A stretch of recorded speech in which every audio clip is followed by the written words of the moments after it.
શું કરો? આ જો ખાતર હાલવાનું છે આજે બટાકામાં હા, સાઈઝ બનાવવા માટે. સાઈઝ બનાવવા માટે એમ?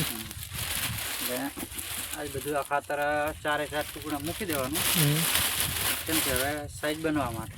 હા. કેમ કે હવે પાણી બંધ કરવાનું છે. તો આ છેલ્લું પાણી છે? હા, છેલ્લું પાણી. બરાબર. આપણે આ દવા બધી મિક્સ કરવાની છે હમ. આમાં નાખીને. જોઈ લો તમે ઓલી હવે આપણે આ રહી વેન્ચુરીમાં આપણે ખેંચાવવાની છે દવા. બરાબર.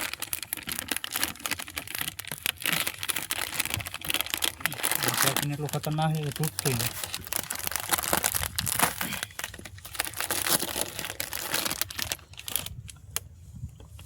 જોઈ શકો તમે પાવડર જેવું છે એમ? પાવડર જેવું. આ પાવડર જેવું જ આવે.